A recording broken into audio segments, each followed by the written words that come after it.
ईशा जल्दी करो, जल्दी जल्दी हाथ चलाओ, पता नहीं तुम्हें देर क्यों हो जाती है। अगर ऐसे ही चलता रहा तो आज भी बिना नाश्ते के जाना पड़ेगा। किचन में खड़ी वो तेजी से हाथ चला रही थी। जितनी जल्दी हो सकता था उतनी तेजी से वो अपने ठंडे मिजाज पति के लिए नाश्ता बना रही थी, जो नाश्ते की टेबल पर बैठा इंतजार कर रहा था। वो जानती थी कि अगर आज भी उसे देर हो गई तो वो हमेशा की तरह उसे डांटेगा, उस पर गुस्सा करेगा, उसे आलसी और सुस्त होने का ताना देगा। परेशानी से चेहरे पर आते बालों को वो बार बार पीछे कर रही थी। गुलाबी गाल, छोटी सी नाक और बड़ी बड़ी आंखों में परेशानी लिए वो 20 साल की लड़की बेहद खूबसूरत नजर आती थी। लेकिन फिर भी उसका मगरूर पति उसको कभी पसंद नहीं करता था। वो हमेशा उसके आलस और सुस्ती को लेकर उससे बेइज्जत करता था, इस कदर डांटता कि वो काफ़ी देर तक रोती रहती। इस सब में उस मासूम लड़की की कोई गलती नहीं थी।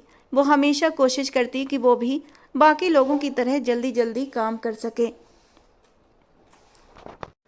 उनकी तरह पढ़ सके, वो भी एक सामान्य जिंदगी गुजार सके। लेकिन वो ऐसा नहीं कर पाती थी क्योंकि वो एक नॉर्मल लड़की नहीं थी।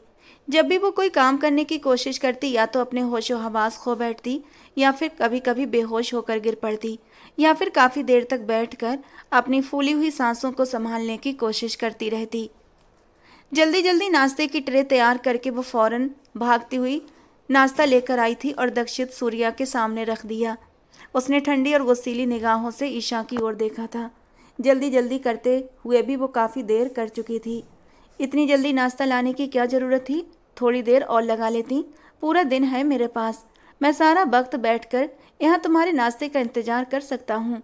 वो तेज शब्दों में ईशा को घूरते हुए बोला। पता नहीं कब तुम वक्त की अहमियत समझोगी। तुम्हें तो पढ़ाई की भी अहमियत का एहसास नहीं। वक्त की अहमियत को क्या समझोगी? क्लास में भी तुम पढ़ते पढ़ते सो जाती हो। कोई काम तुम वक्त पर नहीं कर सकती। अफसोस होता है मुझे तुम पर, तुमसे शादी करके। 3 महीने हो चुके हैं हमारी शादी को, आज तक तुम एक काम भी ढंग से नहीं कर सकी। बेहद रूखे शब्दों में वो एक बार फिर उसे अच्छी खासी सुना गया। वो नजरें झुकाए भीगी आंखों से सब सुन रही थी। बोलते वक्त तो वो ये भी नहीं सोचता था कि उसके शब्द किसी के दिल पर कितनी बुरी तरह चुभ सकते हैं। सॉरी, मैंने जल्दी की थी पर नहीं हो सका, अगली बार कोशिश करूंगी, वो भीगी आवाज़ में कहती हुई ऊपर अपने कमरे की ओर बढ़ गई। उसे तैयार होना था यूनिवर्सिटी जाने के लिए और जल्द से जल्द क्लास में पहुंचना था, वरना ये इंसान रोज की तरह उसे पूरी क्लास के सामने भी बेइज्जत कर देता। शादी के फौरन बाद दक्षित सूर्या ईशा के साथ अपने शहर वाले घर में शिफ्ट हो चुका था। वो यूनिवर्सिटी में एक प्रोफेसर था और ईशा के कॉलेज की पढ़ाई ख़त्म होते ही उसके माँ बाप ने उसकी शादी दक्षित सूर्या के साथ कर दी थी, जो उनके दोस्त का बेटा था। ईशा की पढ़ाई का नुकसान न हो इसीलिए दक्षित ने उसका दाखिला फ़ौरन अपनी ही यूनिवर्सिटी में करवा लिया था। वो इस मामले में बहुत ही मैच्योर और सख्त स्वभाव का इंसान था। उसे अपने जैसा ही लाइफ पार्टनर चाहिए था। लेकिन ईशा को देखते ही उसे पहले दिन ही ये अंदाज़ा हो चुका था कि वो बिल्कुल उससे अलग है। जैसी लड़की वो चाहता था वो वैसी नहीं है। फिर भी उसने उसे नज़रअंदाज कर दिया था। ईशा एक अच्छी और ख़ूबसूरत लड़की थी। बस उसने सोचा था कि थोड़ी सी मेहनत करके वो उसे अपने जैसा बना लेगा, बगैर ये जाने कि ये नामुमकिन है। वो ईशा को अपनी तरह बनाना चाहता था, एक परफेक्ट लड़की जो हर काम वक्त पर और तेज़ी से परफेक्ट तरीके से करे, पढ़ाई में भी अच्छी हो, एक कामयाब लड़की बने, अपने पैरों पर खड़ी हो, किसी की मोहताज ना हो, किसी पर डिपेंड ना रहे, ताकि जब वो उसकी पत्नी के रूप में उसके साथ खड़ी हो तो दोनों एक परफेक्ट कपल लगें। घर का आधे से ज़्यादा काम वो उसके साथ मिलकर खुद करवाता था, चाहे वो सफाई हो या फिर बर्तन। वो बराबरी पर यकीन रखता था। अपना कोई भी काम उसने ईशा के जिम्मे नहीं डाला था, चाहे वो कपड़े इस्त्री करना हो या फिर कमरा साफ करना। सिर्फ नाश्ता ईशा अकेले बनाती थी और रात का खाना वो उसके साथ मिलकर तैयार करता था। लेकिन इतनी कोशिशों और डांट खाने के बाद भी वो इस लड़की में 1% का भी सुधार नहीं कर पाया था, बल्कि वो अपनी पढ़ाई में भी अच्छी नहीं हो पा रही थी। यहाँ तक कि जब वो लेक्चर दे रहा होता तो वो सो जाती थी। फिलहाल वो उसका ध्यान सिर्फ और सिर्फ अपने करियर पर लगवाना चाहता था। शादी की पहली रात भी उसने उसे साफ कह दिया था कि पढ़ाई के अलावा अपने दिमाग में कोई भी बात मत लाना, और अपना तकिया लेकर स्टडी रूम में चला गया था। और फिर अगले ही दिन वो उसे लेकर शहर आ चुका था और यहाँ आकर उसने उसका कमरा कमरा भी अलग कर रखा था और वो कभी उसके करीब भी नहीं आता था ताकि उसका ध्यान पढ़ाई से ना भटके। उसकी डांट, फटकार और ठंडे रवैये से परेशान होकर कई कई बार ईशा का दिल चाहता कि वो उसे छोड़कर अपने माँ बाप के पास चली जाए, लेकिन हर बार वो रुक जाती। वो उस ठंडे मिजाज इंसान को थोड़ा बहुत पसंद भी करने लगी थी। वैसे भी उसके माँ बाप बचपन से ही उसके लिए परेशान रहते थे, इसलिए वो उन्हें और कोई परेशानी देना नहीं चाहती थी। वो एक बार इस रिश्ते को निभाने की पूरी कोशिश करना चाहती थी। उसके अपने घर में उसके माँ बाप ने आज तक उससे कभी ऊंची आवाज़ में भी बात नहीं की थी और ये इंसान उसे हर वक्त डांटता और बेइज्जत करता रहता। तैयार होकर वो नीचे सीढ़ियाँ उतर कर आई, लेकिन आज फिर वो उसे छोड़कर जा चुका था। ये देखकर ही उसकी आंखों में आंसू चमकने लगे। अब उसे पब्लिक ट्रांसपोर्ट से जाना था। ईशा को हमेशा तैयार होने में देर हो जाती थी और वो वक्त का इतना पाबंद था कि अगर 1 मिनट भी वो कमरे से निकल कर ना आती तो वो उसे छोड़कर यूनिवर्सिटी चला जाता था। दक्षिण सूर्या को ना तो उसे नफरत थी और ना ही मोहब्बत। वो बस उसे अपने जैसा एक परफेक्ट इंसान बनाना चाहता था। उसने गहरी सांस लेकर टेबल पर रखा नाश्ता देखा। वो अपना नाश्ता करके जा चुका था, जबकि ईशा का नाश्ता सामने ही टेबल पर प्लेट में रखा हुआ था। उसने सोचा था कि जल्दी से तैयार होकर आएगी, उसके बाद नाश्ता करेगी, लेकिन अब नाश्ता करने का समय नहीं था। अगर वो नाश्ता करने बैठ जाती तो 5 मिनट और देर हो जाती और उसके बाद वो सख्त इंसान उसे पूरी क्लास के सामने बेइज्जत कर देता, यहाँ तक कि क्लास के बाहर खड़ा कर देता। इसीलिए बिना नाश्ता किए ही उसने जल्दी जल्दी नाश्ते की टेबल समेटी और यूनिवर्सिटी के लिए निकल गई। यूनिवर्सिटी में दाखिल होते ही वो फौरन अपनी क्लास की ओर भागी थी। उसका अंग अंग डर से फड़फड़ा रहा था और सांसें बेहद तेज चल रही थीं। बस का इंतजार करते करते भी वो 5 मिनट लेट हो चुकी थी। क्लासरूम के दरवाजे पर रुककर उसने चुपके से अंदर झांका। क्लास शुरू हो चुकी थी और दक्षित सूर्या लेक्चर देने में व्यस्त था। वो एक गहरी सांस लेकर रह गई। लेट होने पर वो एक बार फिर उस पर गुस्सा करेगा, यही ख्याल उसे और भी घबराहट में डाल गया। सर, मे आई कम इन? वो धीरे से बोली, नजरें झुकी हुई थीं। उसकी आवाज़ सुनकर दक्षिण सूर्या ने लेक्चर रोककर घूरती निगाहों से उसकी ओर देखा। आप आज एक बार फिर लेट है मिस ईशा। क्या आप एक दिन भी वक्त पर नहीं आ सकती? अगर आपको पढ़ना अच्छा नहीं लगता तो प्लीज़ ना आया करें। रोज़ाना लेट आकर लेक्चर रुकवा कर हमारा वक्त तो बर्बाद ना किया करें। या फिर एक काम करें, मेरी क्लास के बाद आ जाया करें, फिर इतना भी जल्दी ना आया करें। आपके लिए पढ़ाई की कोई अहमियत नहीं होगी, लेकिन हमारे लिए बहुत है। अगर आप वक्त पर आ सकती हैं तो आया करें, वरना ना आया करें, आपकी मेहरबानी होगी। वो एक बार फिर ठंडे शब्दों में उस पर तंज के तीर चला गया और उसे बुरी तरह बेइज्जत कर गया। पूरी क्लास उस पर हंस पड़ी, जबकि वो खुद को शर्मिंदगी से ज़मीन में धंसता हुआ महसूस कर रही थी। उसकी आंखों से आंसू बहने लगे। उसके आंसू देखते ही दक्षित ने कुर्सी पर हाथ मारा और सख्त आवाज़ में बोला, क्या मैंने कोई जोक सुनाया है जो आप सबको इतनी हंसी आ रही है?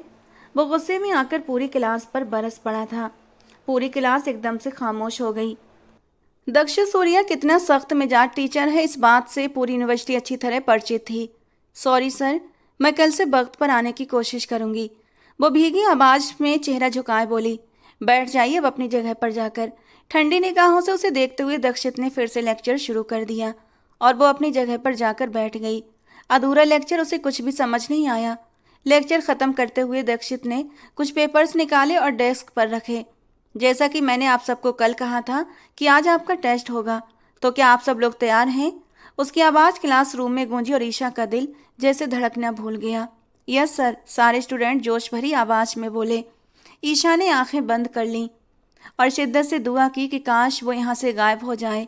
कल रात थकान की वजह से वो जल्दी सो गई थी और टेस्ट की तैयारी नहीं कर सकी थी और अब टेस्ट शुरू होने वाला था।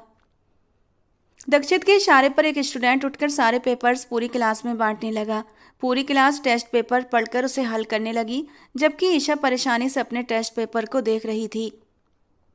कुछ सवाल ऐसे थे जिन्हें वो कर सकती थी, लेकिन कुछ उसे बिल्कुल भी नहीं आते थे। खुद को सामान्य रखने की कोशिश करते हुए वो सवाल हल करने लगी, जबकि दूर बैठा दक्षित सूर्या उसके चेहरे के हर हाव भाव को गौर से देख रहा था। थोड़ी देर के बाद टेस्ट का समय ख़त्म हो गया और सारे स्टूडेंट्स अपने अपने टेस्ट जमा करवा चुके थे। आखिरी पीरियड में आपको आपके टेस्ट मिल जाएंगे और जो स्टूडेंट आखिरी पीरियड में गैर हाजिर हुआ वो मुझे मेरी क्लास में नज़र ना आए। अब आप लोग जा सकते हैं, सख्त शब्दों में कहकर वो अपना सामान समेटने लगा। ईशा ने परेशानी से अपने होंठ भींच लिए और थकी हुई हालत में सिर टेबल पर टिका दिया। आने वाले वक्त को सोचकर उसे घबराहट होने लगी, क्योंकि उसका टेस्ट बेहद ख़राब हुआ था। लेकिन ये आंसू टेस्ट के ख़राब होने के लिए नहीं थे, बल्कि उस इंसान के उसके साथ रखे गए बुरे रवैये के लिए थे। वो उसका पति था, लेकिन एक बार भी उसने उसे ये महसूस नहीं करवाया था कि वो उसका सहारा है, कि वो उसके लिए मौजूद है, कि वो उसकी मदद या उसकी सुरक्षा करेगा। इस शादी के बाद वो बिल्कुल अकेली पड़ गई थी। पढ़ाई, जिम्मेदारियां और फिर उसकी बीमारी, सब एक साथ उसे थका चुके थे। पढ़ाई में भी वो बेहद कमज़ोर हो चुकी थी। उसे अपने माँ बाप की शिद्दत से याद आ रही थी। वे हर वक्त उसके साथ खड़े रहते थे बचपन से, जिस वजह से वो पढ़ाई में बहुत अच्छी रही थी और उसे अपनी बीमारी कभी महसूस भी नहीं हुई थी। अब वही बीमारी उसके लिए मुसीबत बन गई थी। उस इंसान के साथ रहकर उसे हमेशा ऐसा महसूस होता जैसे वो उसके लिए कोई अजनबी हो। वो उससे कभी नरमी से बात नहीं करता था ताकि वो अपनी परेशानी या अपनी तकलीफ़ उससे शेयर कर सके। उसके साथ रहते हुए उसे ऐसा लगता जैसे वो दुनिया की इकलौती इंसान हो जिससे वो नफ़रत करता है और जिसकी मौजूदगी उसे बोझ लगती है। हालांकि वो पूरी कोशिश करती थी कि एक पत्नी होने की जिम्मेदारी अच्छी तरह निभा सके, लेकिन हर बार वो नाकाम हो जाती और अपनी हर नाकामी पर उसे मिली फटकार और बेइज्जती उसे खुद से नफरत करने पर मजबूर कर देती। दक्षिण सूर्या ने क्लास से जाने से पहले ईशा की तरफ देखा था। उसका चेहरा झुका हुआ था, इसीलिए वो देख नहीं सका कि वो रो रही है या यूं ही डेस्क पर सिर झुकाए बैठी है। पूरी क्लास जा चुकी थी और हमेशा की तरह वो वहीं अकेली बैठी रह गई। दक्षित को उसका ये व्यवहार बहुत ही अजीब लगता था। ना तो वो किसी से बात करती थी और ना ही उसकी कोई दोस्त थी। ना वो कहीं जाती थी और ना कैंटीन से कुछ खाती थी। बस सुबह आकर इसी सीट पर बैठ जाती और फिर तभी उठती जब घर जाने का समय होता। पता नहीं लड़की खुद को कब बदलेगी। अफसोस भरे शब्दों में खुद से कहते हुए वो भी अपना बैग उठाकर बाहर निकल गया। वो कभी बहुत अच्छी और होनहार स्टूडेंट रही थी, लेकिन अब जिम्मेदारियों ने और गुस्से भरी डांट फटकार से वो बुरी तरह टूट चुकी थी। दोपहर के वक्त सारे स्टूडेंट क्लास में मौजूद थे। दक्षित के बुलाने पर वो सख्त लहजे में एक एक स्टूडेंट को बुलाकर उनके टेस्ट पेपर दे रहा था। उसका मूड भी कुछ ख़राब सा लग रहा था। शायद वो ईशा का टेस्ट चेक करके आया था।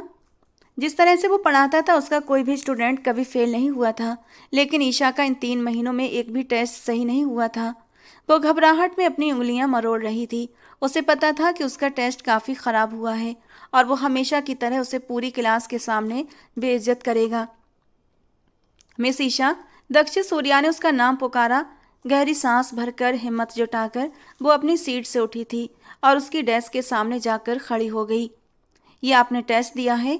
वो इतनी तेज आवाज़ में बोला कि वो एकदम से सिहर उठी। पूरी क्लास का टेस्ट सही हुआ था सिवाय उसके। उसकी कड़क आवाज़ ने उसका दिल बुरी तरह से कपा कर रख दिया था। मुझे समझ नहीं आता मिस ईशा, आप पढ़ने आती ही क्यों हैं? जब आपको पढ़ाई में कोई दिलचस्पी नहीं है तो घर बैठकर आराम कीजिए। आपसे कोई भी काम ढंग से नहीं हो सकता। सिर्फ मैं ही नहीं, हर सब्जेक्ट का टीचर आपकी शिकायत करता है। आप किसी एक विषय में भी सुधार नहीं कर पा रही। पता नहीं आप यूनिवर्सिटी में क्या कर रही हैं। आप तो अभी स्कूल में भी ठीक से फिट नहीं हो पाती। प्राइमरी के बच्चे भी आपसे अच्छा पढ़ लेते होंगे। पता नहीं आपके माँ बाप ने आपको स्कूल कैसे पास करवाया होगा, या फिर माँ बाप के पैसे और ऊंची पहुंच की वजह से आप यहाँ तक पहुंच गई होंगी। गुस्से में वो उसका टेस्ट पेपर जमीन पर फेंक चुका था। इस बेइज्जती और शर्मिंदगी की वजह से ईशा की आंखों में आंसू भर आए और गालों पर बहने लगे। वो बहुत कुछ कहना चाहती थी, अपनी सफाई देना चाहती थी, लेकिन शब्द गले में अटक गए। जमीन पर पड़े टेस्ट को उसने देखा। दक्षित आर्या ने उसके पापा का नाम लिया था। इन 3 महीनों में वो एक बार भी अपने माँ बाप से नहीं मिली थी। उसे शिद्दत से अपने पापा की याद आई। उसने आंसू पोंछे और नीचे झुककर अपना टेस्ट उठाया। वो उससे थोड़ी दूरी पर खड़ी हुई। इस यूनिवर्सिटी में कोई नहीं जानता था कि वो दोनों पति पत्नी हैं। वो इस कदर गुस्से में था कि उसका रोता हुआ मासूम चेहरा और उस पर उभरती तकलीफ भी उसे नजर नहीं आई। सॉरी सर, लेकिन मेरे पापा को बीच में मत लाइए। मैं यहाँ तक अपनी मेहनत के बल पर पहुँची हूँ और उनकी सपोर्ट की वजह से, ना कि उनकी किसी ऊंची पहुँच की वजह से। उन्होंने ज़िंदगी के हर मोड़ पर मुझे सहारा दिया है, ना कि बेइज्जत किया है। शादी के बाद पहली बार वो उसके सामने इतना बोलने की हिम्मत जुटा पाई थी। दक्षित गुस्से से मुट्ठियां भींचे खड़ा था। हाँ हाँ, मैं दूसरे टीचर्स के सब्जेक्ट में भी कमज़ोर हूँ, लेकिन कोई भी मुझे आपकी तरह सबके सामने बेइज्जत नहीं करता। मैं पढ़ाई में ज़रूर कमज़ोर हूँ, लेकिन आपकी तरह संस्कारों में कमज़ोर नहीं हूँ। आपको दूसरों की गलतियों के साथ साथ अपने अंदर की कमियों पर भी ध्यान देना चाहिए। वो सख्त शब्दों में बोल रही थी और दक्षित का गुस्सा काबू से बाहर हो चुका था। इससे पहले कि वो कुछ और कहती, उसका हाथ उठा और ईशा के गाल पर छाप छोड़ गया। पूरी क्लास का मुंह खुला का खुला रह गया। ईशा ने गाल पर हाथ रखते हुए दर्द और अविश्वास से उस इंसान को देखा। उसे यकीन नहीं हुआ कि दक्षित सूर्या उस पर हाथ भी उठा सकता है, जबकि वो खुद भी सन्न रह गया था। पहली बार उसने किसी पर हाथ उठाया था, और वो भी एक लड़की पर। पूरी क्लास हैरान होकर उन्हें देख रही थी, क्योंकि सब जानते थे कि दक्षित सर कभी किसी पर हाथ नहीं उठाते। वो बस डांटते थे और उनकी डांट में ही इतना रौब और इतनी सख्ती होती थी कि पूरी क्लास चुप हो जाती थी। लेकिन आज उन्होंने अपने स्टूडेंट पर हाथ उठा दिया था, वो भी एक लड़की पर। पूरी क्लास का हैरान होना स्वाभाविक था। जिल्लत और तकलीफ के एहसास से ईशा की आंखों से आंसू लगातार गालों पर गिरने लगे। उसने दर्द भरी नजरों से दक्षित की ओर देखा था। उसी पल दक्षित को भी अपनी गलती का एहसास हुआ। उसकी आंखों में भरा गुस्सा पछतावे और परेशानी में बदल गया। वो फौरन उसे संभालने के लिए आगे बढ़ा, लेकिन ईशा तुरंत 2 कदम पीछे हट गई। फिर वो रुकी नहीं, वो भागते हुए क्लास से बाहर चली गई। छुट्टी की घंटी बज चुकी थी। सारे स्टूडेंट अपना अपना बैग उठाकर बाहर जाने लगे, जबकि वो अपनी कुर्सी पर बैठ गया और सिर हाथों में थाम लिया। मुझे ऐसा नहीं करना चाहिए था। मैं कैसे उस पर हाथ उठा सकता हूँ? लेकिन वो यहाँ मेरी स्टूडेंट है, उसे भी तो ख्याल रखना चाहिए कि टीचर से कैसे बात की जाती है। लेकिन फिर भी मैं उसे डांट सकता था, चुप करवा सकता था। हाथ उठाने का कोई कारण नहीं बनता था। वो खुद को ही दलील दे रहा था। लेकिन क्यों क्यों वो थोड़ी सी भी खुद को सुधार नहीं कर सकती? वो रो रही थी। मुझे यकीन है अब वो मेरे साथ कभी रहना नहीं चाहेगी। अलग अलग ख्यालों में उलझा वो परेशान हो रहा था। घर जाकर उसे बात करने का इरादा रखते हुए वो खड़ा हुआ और अपना बैग उठाकर बाहर की तरफ बढ़ गया। तभी उसकी नज़र कुर्सी पर पड़े ईशा के बैग पर गई। क्या वो घर चली गई होगी? ईशा का बैग उठाते हुए वो बाहर निकल गया। वो बस स्टॉप पर बैठी थी। उसकी आंखों में आंसू तेजी से बह रहे थे। इन 3 महीनों में वो हर मुमकिन कोशिश कर चुकी थी कि शायद वो उसके साथ थोड़ा नरम हो जाए, लेकिन वो दिन ब दिन और भी सख्त होता जा रहा था। और आज जब उसने सबके सामने उस पर हाथ उठाया था, तो पहली बार उसे दक्षित से डर महसूस हुआ था। उसे एहसास हुआ कि वो गलत जगह कोशिश कर रही थी। वो उसके साथ नहीं रह सकती। वो दोनों आग और पानी की तरह थे, जिनका साथ रहना नामुमकिन था। और अब वो फैसला कर चुकी थी कि वो अब उस इंसान के साथ हरगिज भी नहीं रहेगी। उसने उसे खुद से, अपनी बीमारी से, अपनी पढ़ाई से, अपने शौक से और अपने सपनों से नफरत करना सिखा दिया था। वो खुद को एक बेकार और फालतू सामान इंसान समझने लगी थी। दरवाजे के बाहर खड़ी उसकी आंखों से लगातार आंसू गिर रहे थे। वो दक्षित सूर्या के अपार्टमेंट में नहीं आई थी, बल्कि आज अपने माँ बाप के घर आई थी, जो अब भी उसे अपना ही घर लगता था। 2-3 बार बेल बजाने पर दरवाज़ा खुला और सामने उसकी माँ थीं। उसे इस हालत में देखकर उन्हें झटका लगा। ईशा बिना कुछ कहे आगे बढ़ी और उनके गले लगकर रोने लगी। उसकी माँ ने भी उसे नरमी से सीने से लगाया और उसकी पीठ सहलाने लगी। मैंने आपको बहुत मिस किया मामा, और पापा को भी। आप दोनों मुझसे मिलने क्यों नहीं आए? वो हिचकियों के बीच रोते हुए कह रही थी। अपनी लाडली बेटी को इस तरह रोते हुए देखकर उसकी माँ चिंतित हो गई। उन्होंने उसे आज तक इस तरह टूटकर रोते नहीं देखा था, और उसका रोना उसकी सेहत के लिए भी ठीक नहीं था। हमने भी तुम्हें बहुत याद किया मेरी बच्ची, लेकिन तुम दोनों रोज यूनिवर्सिटी जाते हो। हमें लगा एक रविवार ही तुम्हें वक्त मिलता होगा, इसलिए तुम्हें परेशान नहीं किया, उन्होंने प्यार और नरमी से कहा। उसका बदला हुआ रवैया उन्हें परेशान कर रहा था। उन्होंने उसे खुद से अलग करके उसके चेहरे को देखा। तुम अकेली आई हो? दक्षित तुम्हारे साथ नहीं आया? उन्होंने उसके आंसू पोंछते हुए पूछा। वो काम में बिजी थे मम्मा, उनके पास वक्त नहीं था। और मुझे आपसे मिलना था, इसीलिए मैं अकेली आ गई, उसने धीमे स्वर में जवाब दिया। उस जालिम इंसान को याद करते ही उसके आंसू और भी तेजी से बहने लगे। वो अभी उन्हें कुछ भी बताकर परेशान नहीं करना चाहती थी। थप्पड़ इतना जोरदार नहीं था कि उसके गाल पर निशान छोड़ देता, लेकिन वो उसके गाल से ज्यादा उसके दिल पर लगा था, जो उसे गहरी तकलीफ दे रहा था।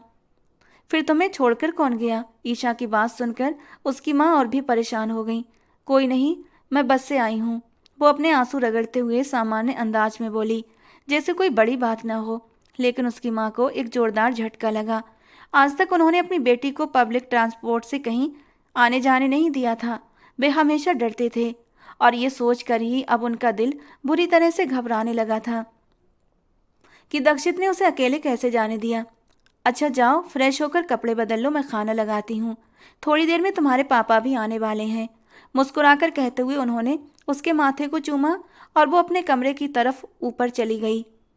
शाम के वक्त दक्षित चाबी से दरवाजा खोलकर अपार्टमेंट में दाखिल हुआ। आज लॉन्ज के सोफे पर उसे वो सोया हुआ वजूद नहीं मिला जो रोज मिलता था। वो अपने कमरे में होगी, यही सोचकर उसने ईशा का बैग सोफे पर रखा और खुद अपने कमरे में फ्रेश होने चला गया। फ्रेश होकर वो किचन में गया। डिनर बनाने की जिम्मेदारी उसने खुद ले रखी थी। उसके दिमाग में अभी भी ईशा घूम रही थी। वो उसे कहीं भी नजर नहीं आ रही थी, तो दिल अजीब सा हो रहा था। ऊपर से दोपहर में जो हरकत वो कर चुका था, उसकी शर्मिंदगी अलग महसूस हो रही थी। उसे माफ़ी भी मांगनी थी, लेकिन कैसे, वो समझ नहीं पा रहा था। उसने कुछ सब्जियां निकाल कर सेल्फ पर रखीं, फिर कुछ सोचकर हाथ रोक लिया और सब्जियां एक तरफ रख दी। पहली बार उसके मन में ख्याल आया कि आज उसे कहीं बाहर लेकर जाए और इसी बहाने माफ़ी भी मांग ले। लेकिन ये ख्याल नहीं आया कि जब गलती सबके सामने की है तो माफ़ी भी सबके सामने मांगनी चाहिए। जब वो बराबरी का कायल था तो बराबरी निभानी भी तो चाहिए। ईशा के कमरे के बाहर खड़े होकर उसने एक दो बार हल्के से दरवाजा नॉक किया था, लेकिन कोई जवाब नहीं मिला। उसने गहरी सांस ली, शायद बहुत ज़्यादा नाराज है और गुस्से में है। यही सोचकर उसने दरवाज़ा खोला और अंदर आ गया। कमरा अंधेरे में डूबा हुआ था। जहाँ तक उसे याद था, ये लड़की तो रात में भी लाइट जलाकर सोती थी। परेशान होकर वो वॉशरूम की तरफ बढ़ा, लेकिन वॉशरूम भी खाली था। ईशा, ईशा कहाँ हो तुम? वो उसका नाम पुकारते हुए हर जगह उसे ढूंढने लगा, अपने कमरे में, किचन में, बाहर, लेकिन वो कहीं भी नहीं थी। परेशान होकर वो आकर सोफे पर बैठ गया। वो किसी के घर भी नहीं जाती थी, न पड़ोस में, न किसी से बात करती। उसकी कोई दोस्त भी नहीं थी कि जिसके घर चली जाती। इसीलिए इन जगहों पर ढूंढना भी उसे बेकार लगा। ईशा का फ़ोन उसके बैग में ही पड़ा था। वो उसे कॉल भी नहीं कर सकता था। उसे अब अपनी लापरवाही पर बेहद गुस्सा आ रहा था। जब वो यूनिवर्सिटी से निकली थी तभी उसे उसके बारे में खबर रखनी चाहिए थी। उसने उसकी तरफ इतनी लापरवाही कैसे बरत दी? वो क्लासरूम से गुस्से में निकली थी और उसने भी उसे आसानी से जाने दिया था। उसके बाद वो अपनी बाकी की क्लासें बेफिक्री से लेने लगा था। वो यूनिवर्सिटी से तो जल्दी निकल आई थी, लेकिन घर नहीं पहुंची थी। तो फिर वो कहाँ जा सकती है? रोज़ तो वो सीधा घर ही आती है, लेकिन आज कहाँ चली गई? बेबसी के मारे उसने अपने बालों को मुट्ठियों में जकड़ लिया। दिल में डर बैठ चुका था। आखिर कहाँ थी, कैसी थी वो? वो रोते हुए यूनिवर्सिटी से बाहर निकली थी। गाड़ी की चाबी उठाकर वो बाहर निकल गया। सड़कों पर, यूनिवर्सिटी के रास्तों पर, हर जगह उसे ढूंढता रहा, लेकिन वो कहीं भी नहीं थी। गाड़ी पर ब्रेक लगाकर वो एक जगह रुक गया। अगर वो अपने घर गई हो तो? इस ख्याल ने उसका चैन छीन लिया। अगर आज की हरकत उसने अपने माँ बाप को बता दी तो वो उनका सामना कैसे करेगा? यही सोचकर उसे और भी शर्मिंदगी हुई। शायद वो दोबारा कभी अब ईशा को उसके पास नहीं भेजेंगे। वो जानता था उसे उससे मोहब्बत तो नहीं थी, लेकिन पता नहीं क्यों उसे खोने का ख्याल ही उसके दिल को बुरी तरह से चुभ रहा था। एक बार मौका तो देती मुझे कुछ कहने का। बिना कुछ सुने तुमने फैसला कर लिया मुझे छोड़कर जाने का। मैं खुद नहीं जानता कि मैं इतना कैसे गिर गया कि मैंने एक लड़की पर हाथ उठा दिया। वो छोटी है, लाड प्यार में पली है। मुझे उसका ख्याल रखना चाहिए था। परेशानी में उसने अपना सिर पिछली सीट पर टिकाया, लेकिन वो ऐसे इतनी आसानी से उसे छोड़ नहीं सकता था। उसे उससे बात करनी थी। गाड़ी स्टार्ट करके उसने उसे ईशा के घर की ओर मोड़ दिया। कुछ ही देर में वो ईशा के घर के बाहर खड़ा था।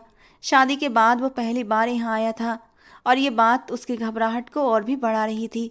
हिम्मत करके उसने बेल बजाई। दरवाज़ा ईशा के पापा ने खोला।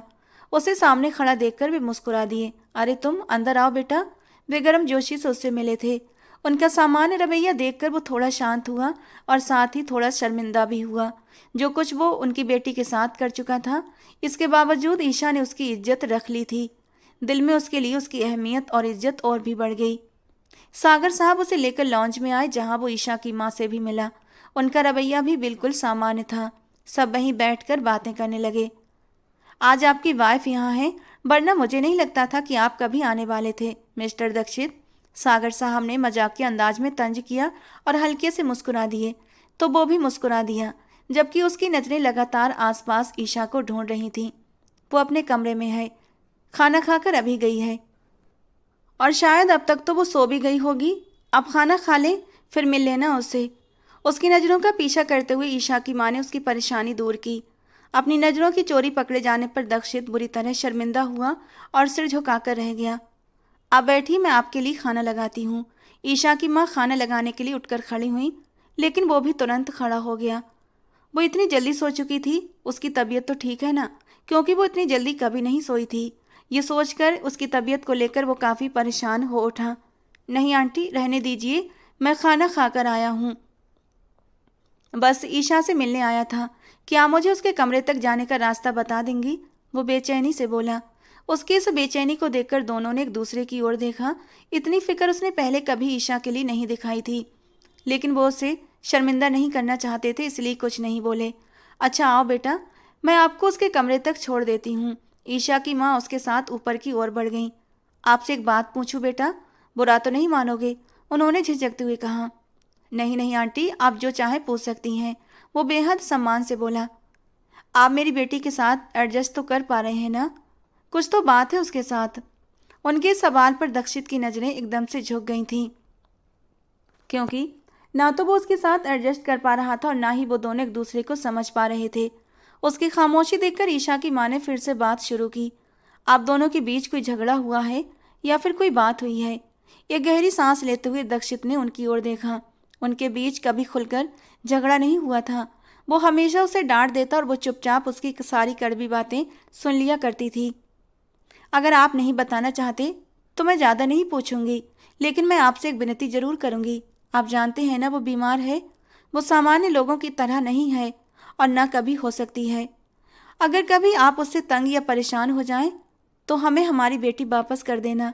हम बचपन से उसे संभालते आए हैं, आगे भी संभाल लेंगे, लेकिन उसे तकलीफ मत देना। हम उसे तकलीफ में नहीं देख सकते। जिस तरह वो आज रोते हुए आई थी, मुझसे सहा नहीं गया। अगर आइंदा ऐसा हो तो खुद छोड़ने आ जाना उसे हमारे घर। हमें अपनी बेटी से कोई शिकायत नहीं है। वो नरमी और विनती भरे शब्दों में बोल रही थी, जबकि दीक्षित उनके शब्द बीमार पर अटक गया था। उसे क्या हुआ था? कौन सी बीमारी? वो ये नहीं जानता था। उसने हैरानी से उनकी ओर देखा। क्या हुआ है उसे? वो बीमार क्यों है? वो एकदम घबरा कर बोला। उन्होंने हैरत से उसे देखा। इतने समय से वो उनकी बेटी के साथ रह रहा था और उसकी बीमारी के बारे में नहीं जानता था। क्या आपको ईशा की बीमारी के बारे में नहीं पता? उन्होंने हैरत से पूछा। दीक्षित ने तुरंत सिर हिला दिया। और उसने भी कभी आपको बताया नहीं? उन्होंने फिर पूछा। उसने एक बार फिर सर ना में हिला दिया। उसे बचपन से ही नीरो सर्कुलेटरी अस्थेनिया है। ये ऐसी बीमारी है जिसमें दिल का आकार सामान्य से काफ़ी छोटा होता है। वो जल्दी काम नहीं कर सकती, दौड़ नहीं सकती। वो हमेशा कमज़ोर रहती है और उसकी सांस जल्दी फूल जाती है। अगर वो तेज़ या ज़्यादा काम करने की कोशिश करे तो बेहोश भी हो जाती है। लेकिन मेरी बच्ची बहुत बहादुर है। वो अपनी बीमारी से लड़कर भी बहुत कुछ करना जानती है। वो ईशा के बारे में बता रही थी और दीक्षित पर जैसे पहाड़ टूट पड़ा था। साथ ही वो शर्म में डूबा जा रहा था। ईशा की हालत अब धीरे धीरे उसे समझ आने लगी थी। लेकिन आप लोगों ने मुझे इसके बारे में बताया क्यों नहीं? बेटा, आपके पेरेंट्स जानते थे। हमें लगा उन्होंने आपको बता दिया होगा। और आप सब जानते हुए भी शादी के लिए राजी हुए हैं। वे खुद हैरान थीं। दीक्षित के पापा और ईशा के पापा गहरे दोस्त थे। दीक्षित के माँ बाप को ईशा बहुत प्यारी थी, बिल्कुल अपनी सगी बेटियों की तरह। उनकी अपनी कोई सगी बेटी नहीं थी। वो ईशा को ही अपनी बेटी मानते थे। उसकी बीमारी के बावजूद भी उन्होंने उसे अपनी बहू बनाने का फैसला किया था। दीक्षित का दिल चाहा कि वो अपना सर कहीं दीवार पर दे मारे। उसके माँ बाप उसकी परफेक्शन पसंद आदत से अच्छी तरह वाकिफ थे। उन्हें डर था कि वो शादी से इनकार न कर दे, इसीलिए उन्होंने उसे कुछ नहीं बताया था। अब उसे धीरे धीरे सब समझ आ रहा था। चलते चलते बातें करते हुए वो ईशा के कमरे के सामने आकर रुक गए। हमें तुम पर भरोसा है दक्षित, तुम कभी हमारी बेटी को हर्ट नहीं करोगे। अगर वो तुम्हारे स्टैंडर्ड पर पूरी नहीं उतर सकी तो एक बार फिर कह रही हूँ, हमारी बेटी हमें वापस कर देना। वो हम पर बोझ नहीं है। उन्होंने उसके कंधे पर हाथ रखकर हल्के से थपथपाया और वहां से चली गईं। ईशा के कमरे के सामने खड़ा दक्षित गहरी सोच में डूब गया। उसने कभी ईशा को कुछ कहने या समझने का मौका ही नहीं दिया था। वो उसकी डांट फटकार सहने के बाद खुद को बदलने की कोशिश करती थी, लेकिन कर नहीं पाती थी। और ये उसका कसूर नहीं था। अब उसे सब समझ आ रहा था। उसे अपना चेहरा दिखाने की हिम्मत भी नहीं हो रही थी। आखिरकार उसने कमरे का दरवाजा खोला और अंदर दाखिल हुआ। सामने अंधेरे में ईशा ट्राउजर और शर्ट पहने खिड़की के पास रखी कुर्सी पर बैठी थी। उसके चेहरे पर चांदनी पड़ रही थी, जिससे उसकी आंखों से बहते आंसू साफ नजर आ रहे थे। उसे इस हालत में देखकर उसके दिल को जैसे कुछ हुआ था। उसने दरवाजे पर हल्के से उंगलियों से नॉक किया ताकि ईशा का ध्यान अपनी ओर खींच सके। ईशा ने चौंक कर तुरंत अपने आंसू पोंछे और पीछे की ओर मुड़कर देखा। दक्षित को अपने कमरे में खड़ा देखकर वो हैरान रह गई। उसने बिल्कुल भी नहीं सोचा था कि वो इतनी जल्दी यहाँ आ जाएगा। क्यों आए हैं आप यहाँ? जाइए यहाँ से, वो गुस्से से बोली। तुम्हारे लिए आया हूँ, तुम्हें देखने आया हूँ, कैसी हो तुम? वो बेहद नरम आवाज में बोला। ईशा हैरानी से उसे देखती रह गई। पहली बार वो उसकी इतनी मुलायम आवाज सुन रही थी।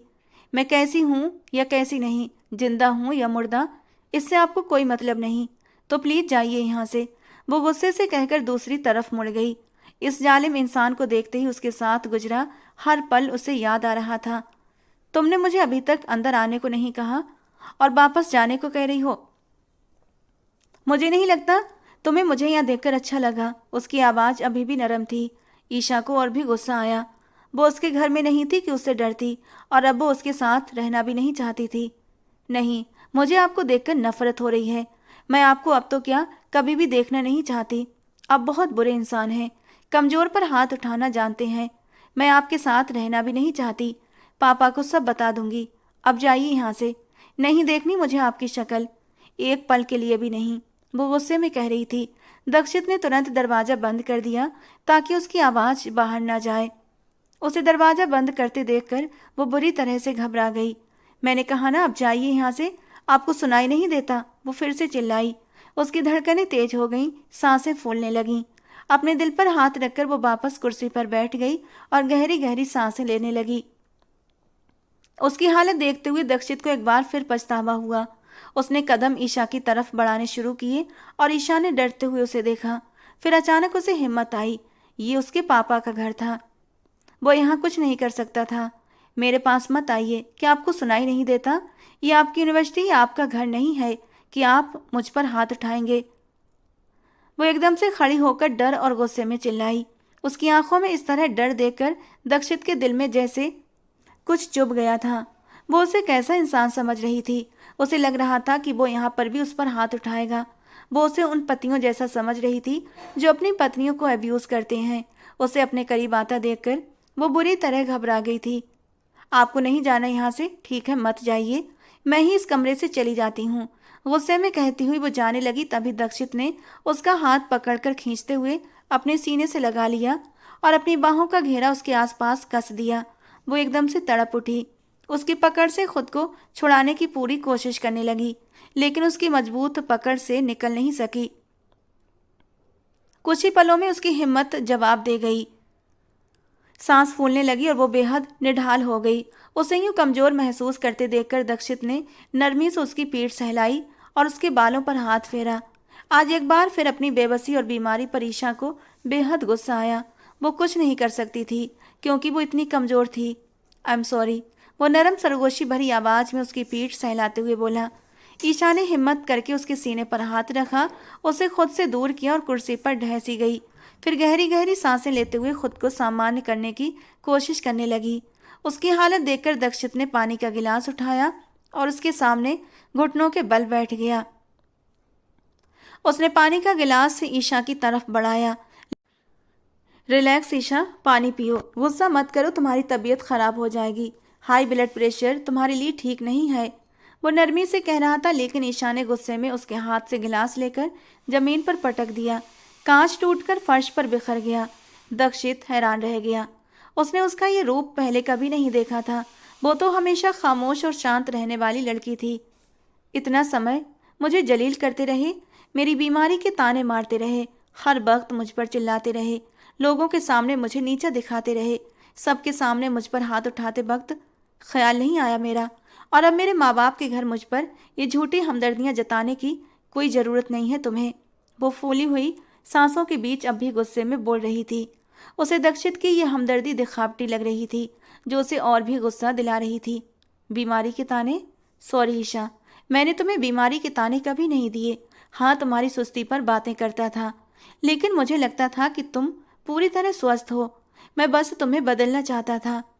मुझे नहीं पता था कि ये तुम्हारी बीमारी है, वरना आदत बदली जा सकती है, बीमारी नहीं। अगर मुझे पता होता कि ये सब बदला ही नहीं जा सकता तो मैं ऐसा क्यों करता? वो शर्मिंदा होकर बोला। लेकिन ईशा को उसका ये सब बोलना झूठ लग रहा था। उसे फिर से गुस्सा आ गया। झूठ मत बोलिए, और अगर आपको लगता है कि ये सब करके आप मुझे वापस अपने घर ले जाकर दोबारा जलील करेंगे तो ये आपकी भूल है। दोबारा आपसे जलील होने के लिए मैं आपके घर नहीं जाऊंगी। मेरे चंद शब्दों पर जब आप सबके सामने मुझ पर हाथ उठा सकते हैं, तो क्या मैं नहीं जानती कि इतना सब कुछ होने के बाद मुझे अपने घर ले जाकर आप मेरे साथ क्या सलूक करेंगे? मैं आपके साथ नहीं जाऊंगी, आप मुझे मार डालेंगे। ईशा की आंखों में डर था, आंसू लगातार बह रहे थे। वो टूटना नहीं चाहती थी और ना ही डरना चाहती थी, लेकिन वो सचमुच डर रही थी और अंदर से बिखर रही थी। उसके शब्द दक्षित के दिल पर तीर की तरह लगे। वो उसे कैसा इंसान समझ रही थी? एक गुस्से और एक थप्पड़ ने उसके दिल में उसके लिए जान से मार देने का डर भर दिया था। वो खुद भी नहीं जानता था कि बात यहाँ तक पहुँच जाएगी। उस एक थप्पड़ ने उसकी पूरी पर्सनालिटी को जैसे मिट्टी में मिला दिया था। एक अच्छे और सभ्य इंसान की जगह वो उसकी नज़रों में एक अब्यूसिव और मानसिक रूप से बीमार आदमी बन चुका था। मैं ऐसा नहीं हूँ ईशा। मैं सच में तुम्हारी बीमारी के बारे में नहीं जानता था। अपनी सफाई देते हुए उसके गले से मुश्किल से ये शब्द निकल पाए थे। झूठ बोल रहे हैं आप, और झूठ नहीं सुनना मुझे। अब जाइए यहाँ से, मुझे नहीं रहना आपके साथ। धीमी आवाज में कहते वो अपना चेहरा अपने दोनों हाथों में छुपाकर बैठ गई। उसकी आंखों से लगातार आंसू बह रहे थे। मैं सच कह रहा हूँ ईशा, मेरा यकीन करो। मुझे अभी अभी आंटी ने बताया है तुम्हारे बारे में। इससे पहले मैं कुछ भी नहीं जानता था। वो थक चुका था, लेकिन खुद से वो शर्मिंदा था। उतना शायद कभी नहीं हुआ था। अब ये मुश्किल था कि वो दोबारा उसका भरोसा जीत सके। अचानक वो झुककर उसकी गोद में अपना सिर रखकर बैठ गया। ईशा ने चौंक कर हाथों से चेहरा हटाया और उसे देखा। घबराकर उसने उसके बालों पर हाथ रखकर उसे दूर करने की कोशिश की। वो उसके स्पर्श की आदी नहीं थी। शादी के 3 महीने के बाद भी उसने उसे एक उंगली से भी नहीं छुआ था। उसके करीब आने से उसे घबराहट होती थी, लेकिन दक्षित ने उसकी कमर के आसपास अपनी बाहें कस लीं और पीछे हटने से इनकार कर दिया।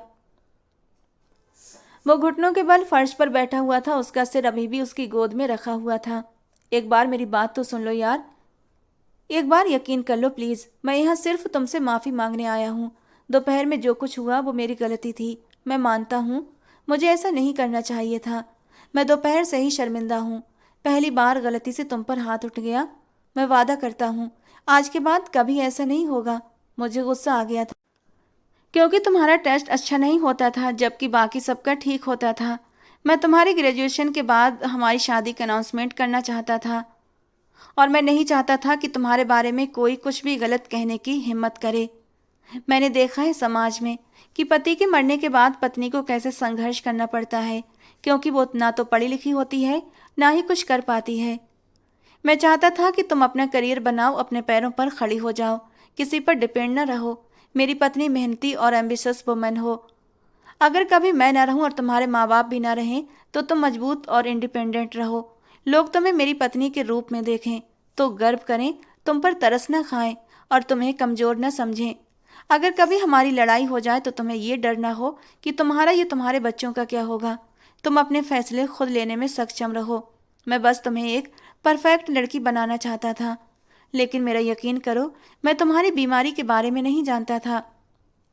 अगर जानता तो तुम्हें अलग तरीके से ट्रीट करता। सॉरी यार, मेरी गलती है। मैं सबके सामने भी तुमसे माफ़ी मांग लूँगा, लेकिन मुझे मत छोड़ो, बस एक मौका दे दो प्लीज़। वो विनती कर रहा था और वो चुपचाप उसे सुन रही थी। मैं आपके स्टैंडर्ड पर पूरी नहीं उतरती और ना कभी उतर सकूंगी।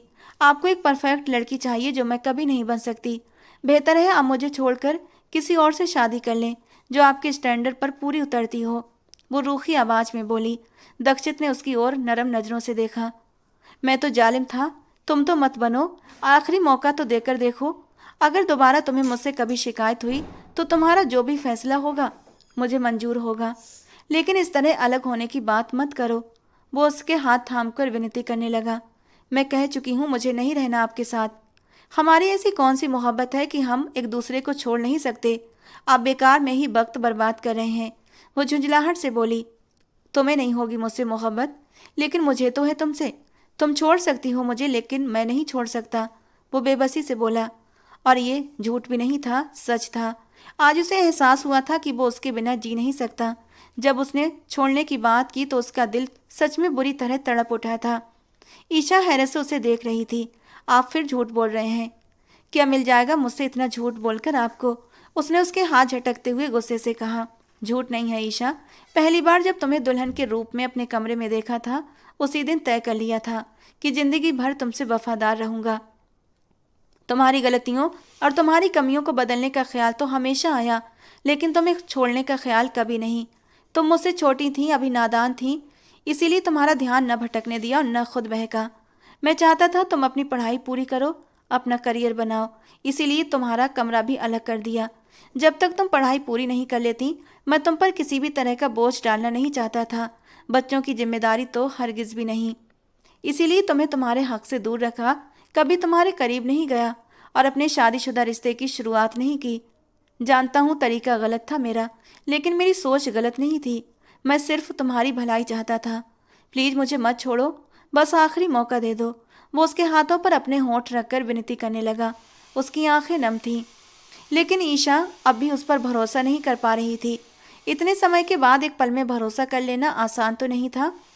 आप मुझे बहुत बेइज्जत कर चुके हैं और वैसे भी अब मैं बदनाम हो चुकी हूँ पूरी यूनिवर्सिटी में, हर टीचर की नज़र में नालायक स्टूडेंट, सबसे कमज़ोर लड़की। अगर किसी को पता चल गया कि मैं आपकी बीवी हूँ तो आपके सर्कल में भी आपकी बदनामी होगी। बेहतर है आप होश में रहकर काम लें, आप तो समझदार हैं। वो अपने हाथ उसके हाथों से छुड़ाकर अलग हो गई। तुम एक लायक स्टूडेंट हो। तुम्हारे कॉलेज के ग्रेड देखकर ही मैंने तुम्हारा एडमिशन करवाया था यूनिवर्सिटी में। शायद जिम्मेदारियाँ और मेरा गलत रवैया तुम्हारी पढ़ाई पर असर डाल रहे थे, लेकिन तुम नालायक नहीं हो। मुझे भी यही समझ नहीं आता कि तुमने इतने अच्छे मार्क्स लेकर यूनिवर्सिटी में इतनी दिक्कत क्यों हो गई। गलती है मेरी, मैं सुधार लूँगा। बस एक आखिरी मौका मांग रहा हूँ प्लीज़।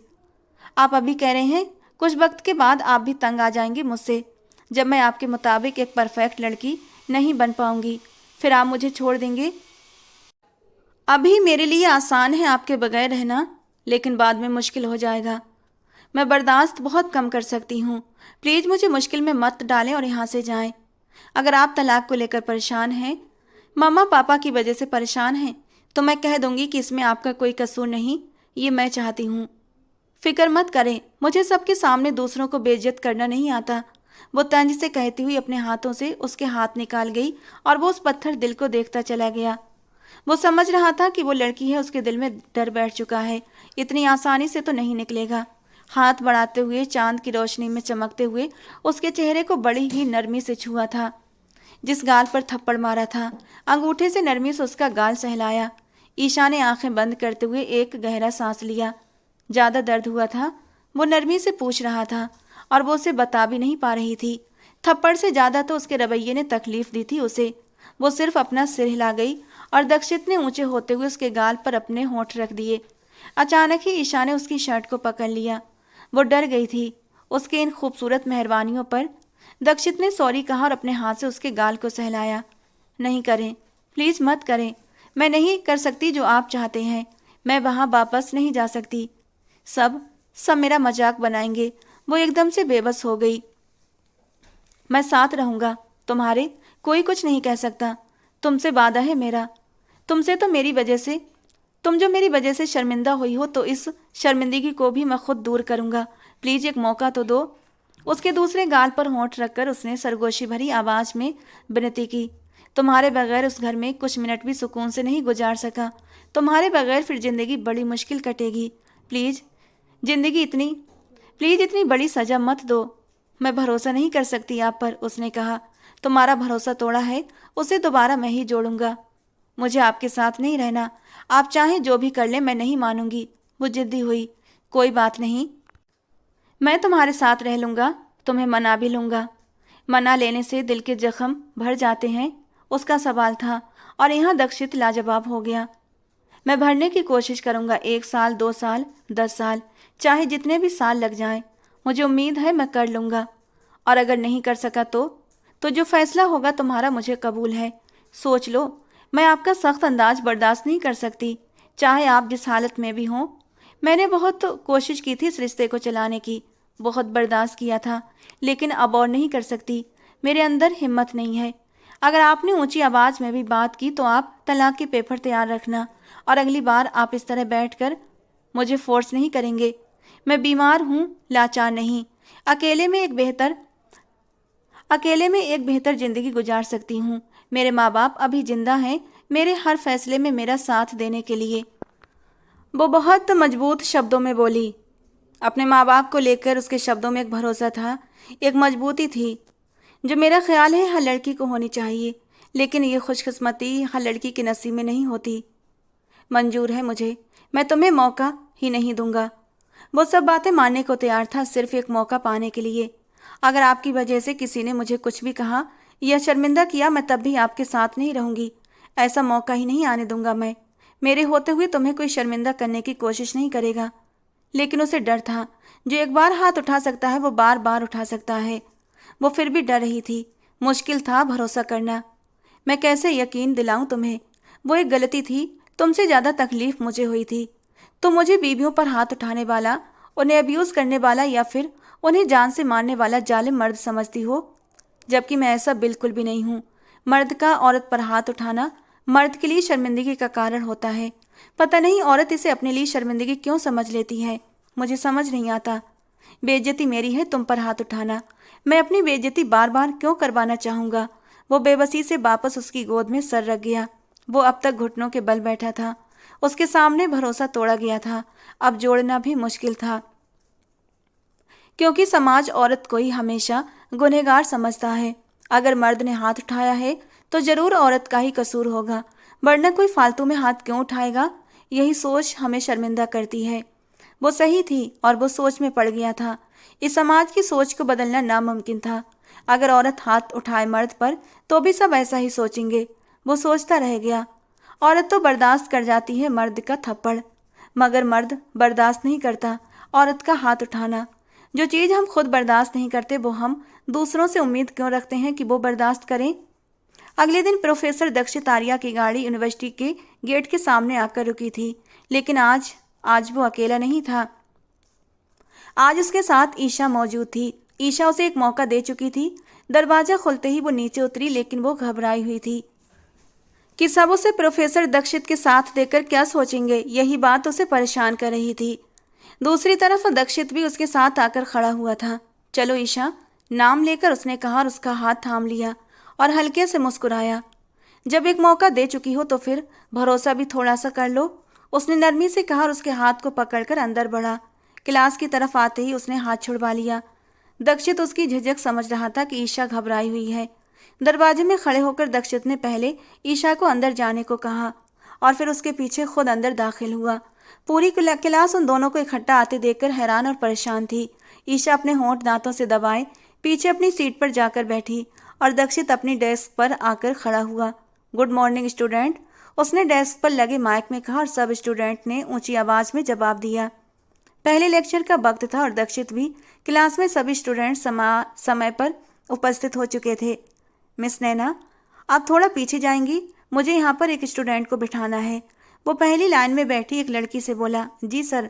लड़की उठकर एक तरफ हो गई। ईशा, प्लीज़ यहाँ आ जाइए, दक्षित ने ईशा की ओर देखते हुए नरम शब्दों में कहा। पूरी क्लास ने मुड़कर उसे देखा।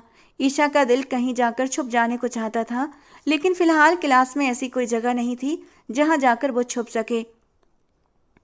उसने अपना बैग उठाया और धीरे धीरे सामने आकर बैठ गई। आज लेक्चर देर से शुरू होगा। आज कुछ बातें हैं जो मैं आप लोगों से करना चाहता हूँ। क्या आप मुझे सुनना चाहेंगे या नहीं? पूरी क्लास ने एक साथ हाँ बोला और ईशा का दिल तेजी से धड़क उठा। बोलने से पहले दक्षित ने गहरा सांस लिया। हमारी जिंदगी में अक्सर ऐसा होता है कि हम बहुत सी चीज़ें खुद से मान कर बैठ जाते हैं। अगर हम सामने वाले में कोई कमी देखते हैं तो उसे उसकी बुराई या कमी समझकर उससे दूर हो जाते हैं। उसके पीछे की वजह जानने की कोशिश नहीं करते। अगर कोई खामोश है तो हम सोचते हैं कि उसमें तो बहुत अकड़ है और उससे बात नहीं करते, जबकि हो सकता है कि वो किसी परेशानी में हो या उसकी मुश्किल ज़िंदगी ने उसे तोड़ दिया हो। बातचीत से बहुत सी समस्याओं को पैदा होने से पहले ही ख़त्म किया जा सकता है। मैं ये गलती कर चुका हूँ, इसलिए मैं नहीं चाहूँगा कि मेरी गलती बाकी लोग दोहराएं। सारे स्टूडेंट ने समझने वाले अंदाज में ध्यान से सुना। जैसा कि आप सब जानते हैं, मैं कल मिस ईशा पर हाथ उठा बैठा था और गलती जो कि मेरी गलती है, मुझे ऐसा नहीं करना चाहिए था। मैं अपनी गलती स्वीकार करता हूँ। ये मेरी पहली गलती थी और आखिरी भी होगी जिस पर मैं शर्मिंदा हूँ और ज़िंदगी भर रहूँगा। मिस ईशा, अपनी गलती के लिए मैं माफ़ी चाहता हूँ। क्या आप मुझे माफ़ कर सकती हैं? वो बेहद नरम अंदाज में माफ़ी की विनती कर रहा था। पूरी क्लास की नज़रें ईशा पर थीं। पूरी क्लास उलझन और उत्सुकता से देख रही थी कि क्या वो सर की सबसे नापसंदीदा स्टूडेंट उन्हें माफ़ करेगी या नहीं। अपने पसंदीदा टीचर की यह हरकत उन सबको चौंका गई थी, लेकिन उन्होंने उम्मीद नहीं की थी कि वो इस तरह माफ़ी मांगेंगे। सबकी नज़रें ईशा को घबराहट में डाल रही थीं। उसने धीरे से सर हाँ में हिलाया और पूरी क्लास ने ईशा के लिए तालियों की गूंज उठी। थैंक्स मिस ईशा, आपका ये एहसान मैं ज़िंदगी भर नहीं भुला सकता। मैं अपनी गलती की माफ़ी मांग चुका हूँ, अब आती है आपकी गलती की बारी। ये कहते हुए दक्षित ने कहा तो ईशा ने नज़रें झुका लीं। वो प्रोफेसर था, लेकिन उसने भी उससे बदतमीजी की थी। पूरी क्लास हैरत में थी। आपको अपनी गलती का एहसास भी नहीं होगा। मैं आपको बताता हूँ कि आपकी क्या गलती है, और मैं ख़ास तौर पर आप क्लास की सभी लड़कियों से बोल रहा हूँ। थोड़ा गौर से सुनो। औरत इस दुनिया की सबसे मजबूत चीज़ है, इसलिए खुद को कमज़ोर और बेचारा समझना बंद करें। एक औरत को अपने आप को इस तरह रखना चाहिए कि कोई आपके किरदार पर उंगली उठाने या आपसे कोई भी गलत बात करने से पहले 1000 बार सोचे।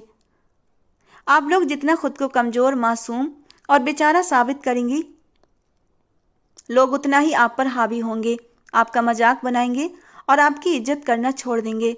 जितना आप खुद को मजबूत और कॉन्फिडेंट बनाएंगी, उतना ही लोग आपकी इज्जत करेंगे और आप पर उंगली उठाने से पहले 1000 बार सोचेंगे, क्योंकि उन्हें नतीजे भुगतने पड़ेंगे। बेचारी बनने से बेहतर है खुद को मजबूत बनाना। याद रखना, औरतों को इतना मजबूत होना चाहिए कि अगर कोई आपके साथ बुरा करे तो खुद रोने से पहले उसे भी रुलाएं। ये दुनिया अच्छे लोगों के साथ हमेशा बुरी होती है, और कमज़ोरों के लिए लड़ना भी सीखें, सिर्फ खुद के लिए नहीं। मैंने कल मिस ईशा पर हाथ उठाया। आप लोग चाहते तो मेरे खिलाफ प्रोटेस्ट कर सकते थे। जो मैंने कल किया वो गलत था। आप मेरे खिलाफ कंप्लेंट भी कर सकते थे, लेकिन आपने नहीं किया, क्योंकि आप लोगों को किसी से कोई मतलब नहीं। और मिस ईशा, आपकी गलती ये है कि कल आपको खामोशी से यहाँ से चले जाना नहीं चाहिए था। मैं प्रोफेसर हूँ, आपका मुझे हक नहीं था आप पर हाथ उठाने का। आपको इस बात का कोई स्ट्रॉन्ग रिस्पॉन्स देना चाहिए था, चाहे वो एक वापसी थप्पड़ की सूरत में ही क्यों ना होता। दक्षित ईशा को देखते हुए बोला।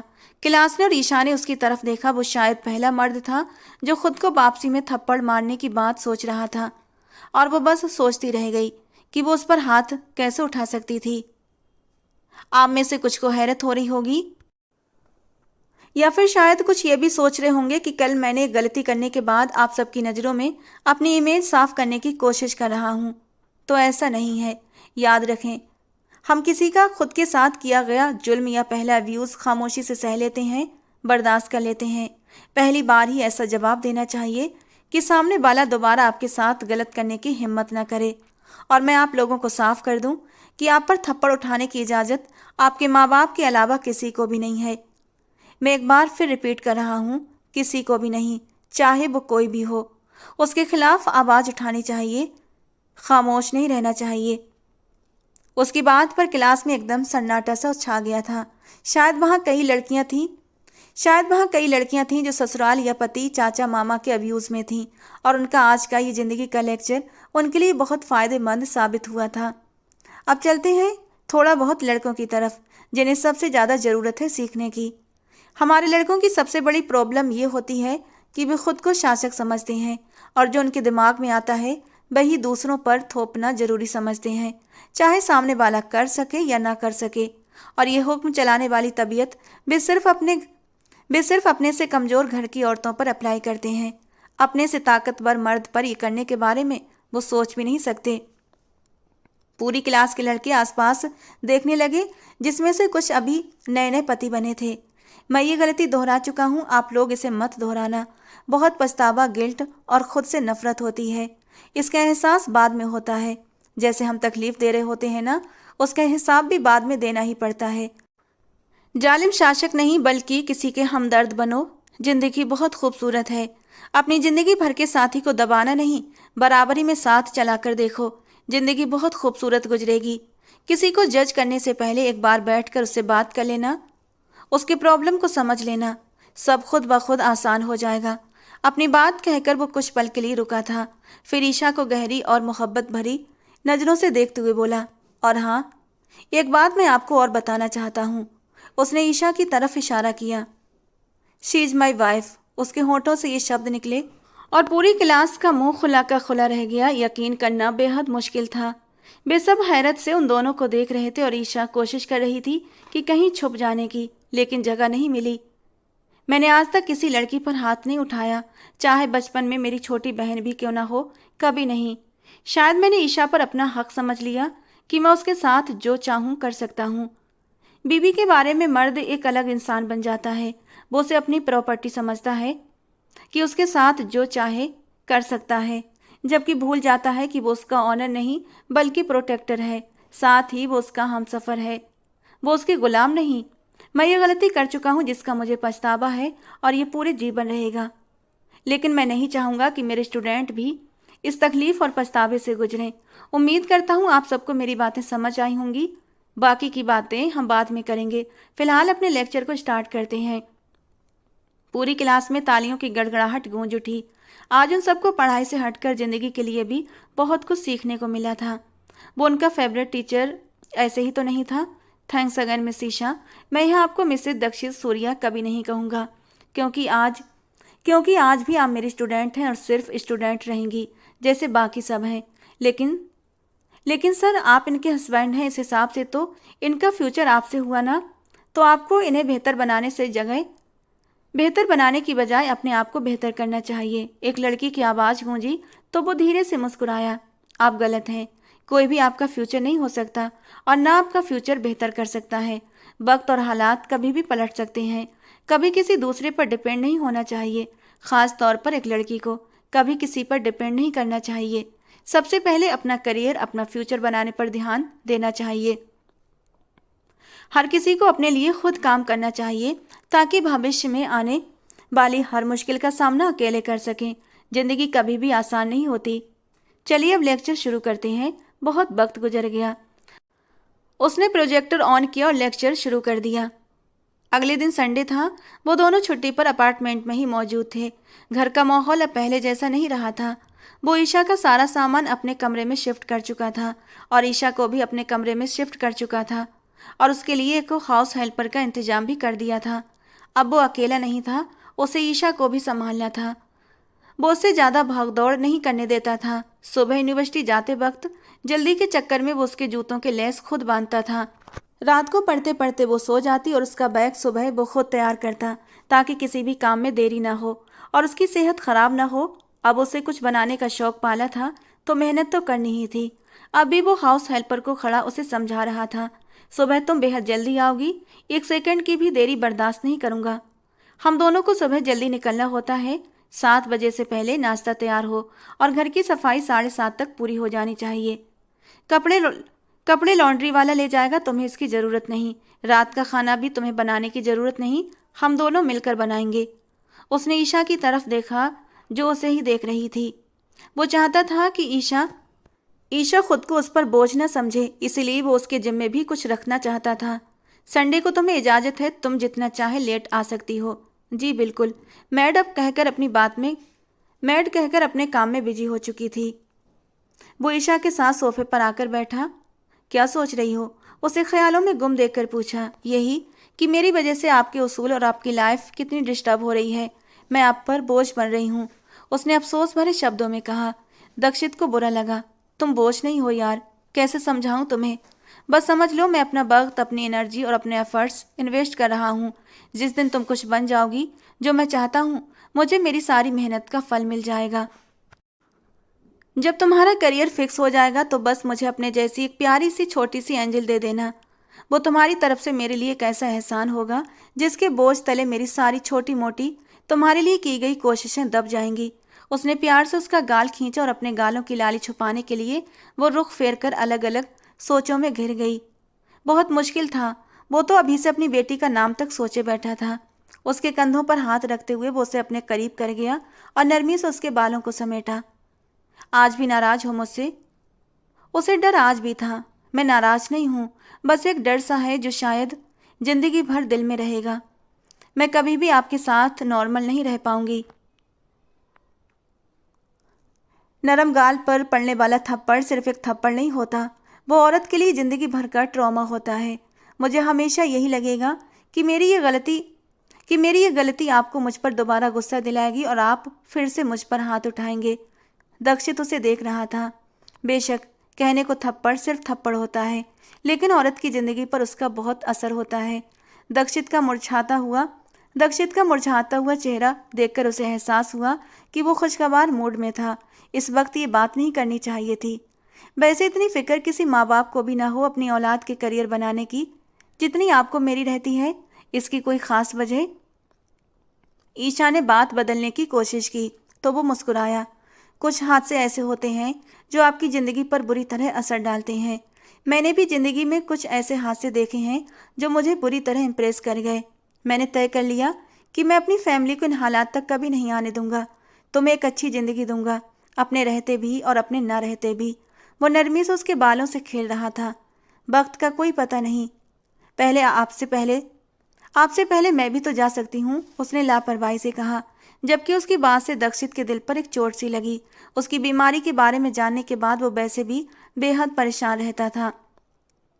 उसके लिए बेशक वो जानलेवा नहीं थी, लेकिन फिर भी एक फिक्र सी रहती थी ईशा के लिए। कुछ नहीं होगा, दोबारा अपनी जुबान पर यह बात बिल्कुल मत लाना, नाराजगी से कहते हुए वो उसे खींचकर अपने करीब कर गया और सख्ती से उसे अपने गले लगा लिया, जिस पर वो धीरे से मुस्कुराई। अगर वो बदलने की कोशिश कर रहा था तो उसे भी उसका साथ देना चाहिए। उसे अपने सामने करते दक्षित ने ईशा के गुलाबी गालों पर होंठ रखे थे, जिससे उसके गाल और भी लाल पड़ गए। वैसे मेरे करीब आने से तुम्हारे दिल पर तो कोई असर नहीं होगा ना? वो उसके कान में सरगोशी करते हुए पूछ रहा था और वो सटपटाई थी। दूर होने की कोशिश की, लेकिन वो उसकी सख्त पकड़ में थी। उसकी नज़रों का मतलब वो बहुत अच्छी तरह से समझ रही थी। क्यों परेशान हो रही हो? मैंने तो बस ऐसे ही पूछा था। वो मुस्कुराते हुए उसके दूसरे गाल पर भी होंठ रखकर उसका सर अपने सीने से टिका गया था। वो उसके सीने पर सर टिकाए धीरे से बोली, वैसे एक बात कहूँ? हाँ कहो ना, वो उसके बालों को सहलाते हुए बोला। जब आपके करीब आती हूँ, आपके सीने पर सर टिकाती हूँ, तो मेरे दिल को सुकून मिलता है। जब आप मुझे छूते हैं तब भी मुझे सुकून मिलता है। वो धीरे धीरे अपने दिल के राज खोल रही थी और दक्षित हैरान सा उसकी बातें सुन रहा था। यानी मेरे तुम्हारे करीब आने पर तुम्हें कोई दिक्कत नहीं होगी ना?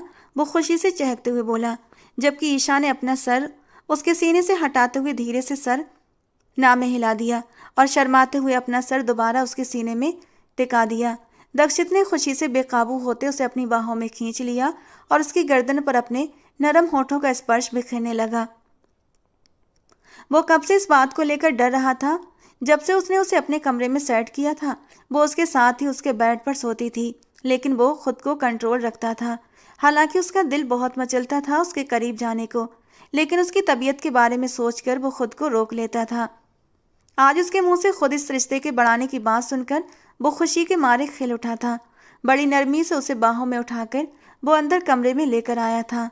लाइट बंद करता हुआ वो बेहद नरमी से उसके करीब हुआ था, इतना नरमी से कि जैसे वो कोई नाजुक गुलाब का फूल हो और कहीं उसकी सख्त पकड़ से मसल न जाए। वो हर पल के बाद उसके कान में सरगोशी करके पूछता, तुम ठीक तो हो ना? उसके बार बार पूछने पर ईशा खिलखिलाते हुए हंस पड़ी थी। मैं इंसान हूँ दक्षित, नाजुक सी तितली नहीं जो आपके पकड़ने से ही मुरझा जाऊंगी। जबकि दक्षित के दिल में अभी भी डर नहीं निकला था। उसने बड़ी ही सावधानी से, बड़े ही प्यार से अपने रिश्ते की शुरुआत की थी। ये पहली बार था और वो कोई भी रिस्क नहीं ले सकता था। वो बहुत नरम नाजुक सी थी, जबकि दक्षित उतना ही हट्टा कट्टा कसरती बदन का मालिक। धीरे धीरे उसके वजूद को अपने हाथों से महसूस करते हुए अपने जज्बातों के तूफान को तेज कर रहा था। बड़ी धीरे से वो उसकी नरम सी धड़कनों पर झुका था।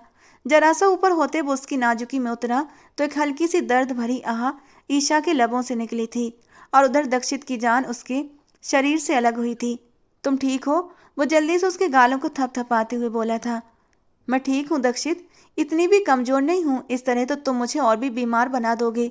वो इस बार सचमुच बुरा मान गई थी, जबकि दक्षित भी हंसते हुए उसके होंठों पर झुकते हुए बड़ी नरमी से उसके वजूद में उतरता चला गया। कुछ ही देर के बाद वो निढाल से उसके सीने पर सर रखे गहरी गहरी सांसें ले रही थी। दक्षित परेशान हुआ तो ईशा ने उसे समझाया था, दक्षित इतना तो नॉर्मल है।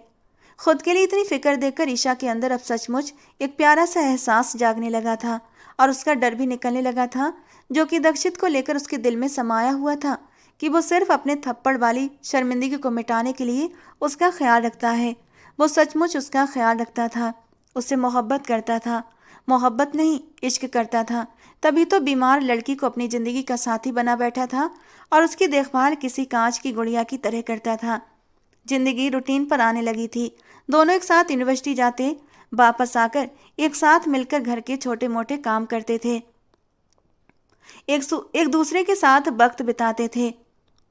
धीरे धीरे ईशा अपनी बीमारी को भूलने लगी थी। उसका ध्यान अब अपनी बीमारी पर कम होने लगा था और अपनी इस बीमारी के साथ वो एक नॉर्मल जिंदगी जीने लगी थी। अब उसकी सांसें नहीं फूलती थीं और ना उसे घबराहट होती थी, ना उसे सुस्ती आती थी, क्योंकि दक्षित कभी ऐसा मौका आने ही नहीं देता था। कभी कभी ईशा सोचती कि शायद वो भगवान की कोई स्पेशल बच्ची है और दक्षित के रूप में खुद साक्षात भगवान उसकी ज़िंदगी में शामिल हो चुके हैं। दोस्तों, कहानी कैसी लगी कमेंट बॉक्स में ज़रूर बताना। कहानी पसंद आई हो तो प्लीज़ एक लाइक ज़रूर करके जाना। ऐसी और रोमांटिक और प्यारी सी कहानियों के लिए हमारे चैनल को सब्सक्राइब करना। मिलते हैं दोस्तों अगली किसी नई और रोमांटिक सी कहानी के साथ।